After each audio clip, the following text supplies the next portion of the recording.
JDS ಪಕ್ಷಕ್ಕೆ ಕೊಟ್ಟಿದ್ದಂತ ಕೊಡುಗೆ ಹಿಂದುತ್ವ ಭಾವನೆಯ ಮೇಲೆ ಅಧಿಕಾರ ಮಾಡ್ತಿದ್ದಾರೆ ಸರ್. ನಾನು ಒಂದ್ ಹೇಳಕ್ ಇಷ್ಟಪಡ್ತೀನಿ ನೋಡಿ, ಇವತ್ತು ಸುವೇಂದು ಅಧಿಕಾರಿಯನ್ನ ಇವರು ಮುಖ್ಯಮಂತ್ರಿ ಅಂತ ದೇಶದಲ್ಲಿ ದೊಡ್ಡದಾಗಿ ಬಿಂಬಿಸಕ್ ಹೋಗಿದ್ದಾರೆ.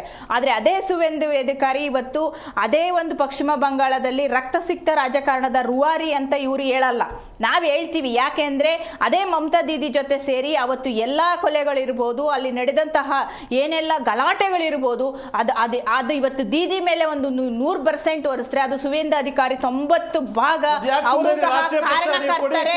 ಅವ್ರನ್ನ ಕರ್ಕೊಬಂದು ಬಿಜೆಪಿಯ ವಾಷಿಂಗ್ ಮಿಷಿನ್ ಅಲ್ಲಿ ತೊಳೆದು ಇವತ್ತಿನ ಹಿಂದುತ್ವದ ಮುಖವಾಡ ಹಿಂದೂ ಅನ್ನೋ ಒಂದೇ ಕಾರಣಕ್ಕೆ ಬಿಜೆಪಿಯವರು ಇವತ್ತು ನಮ್ಮ ಮುಖ್ಯಮಂತ್ರಿ ಅಂತ ಬಿಂಬಿಸ್ತಾ ಇದ್ದಾರೆ. ಆದ್ರೆ ಮಾಡಿರುವ ಪಾಪಕರ್ಮಗಳು ಎಲ್ಲೂ ಹೋಗಲ್ಲ. ನಮ್ಮ ಪಕ್ಷ ಜಾತ್ಯತೀತವಾಗಿದೆ, ಸರ್ವರು ಸಮಪಾಲು